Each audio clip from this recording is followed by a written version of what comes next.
Ассаляму алейкум достар, менің каналыма қош келдіңіздер. Бүгін сіздерге банофи пай пирогының жасалу жолын көрсететін боламын. Менімен бірге болыңыздар. Алдымен ыдысымызға ұнды саламыз, оны жақсылап електен өткіземіз. Кейін оның үстіне бір шай қасық қопсытқышты саламыз. Одан кейін үстіне шекерді салып, барлық құрғақ ингредиенттерді бір араластырып аламыз. Кейін үстіне жұмсақ сары майымызды салып, тесто илейтін боламыз. Бізде песочное тесто шығу керек, ол үшін мен видеода көрсеткендей етіп, қолымызбен езіп, тесто дайындаймыз. Кейін үстіне бір жұмыртқаны салып, илеп, дайын болған тестоны тоңазытқышқа 30 минутқа салып қоямыз.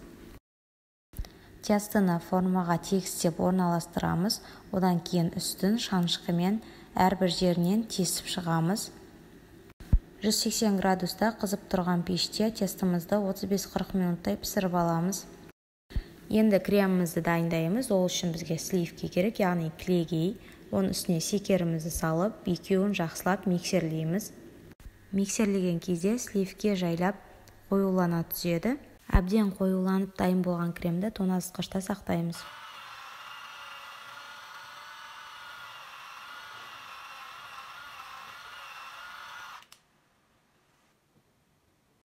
Пісіп дайын болған тестомызды кішкене ғана суытып, үстіне вареная сгущенканы саламыз. Оны жақсылап жайып, орналастырамыз. Және де достар, мен каналыма жазылмаған болсаңыздар, тіркеліп қойыңыздар. Сол кезде сіздерге мен салған видеолар алғашқы болып көрінетін болады. Вареная сгущенканың үстіне енді турап дайындалған бананды орналастырамыз. Мен пирогыма 3 кішкентай бананды пайдаландым.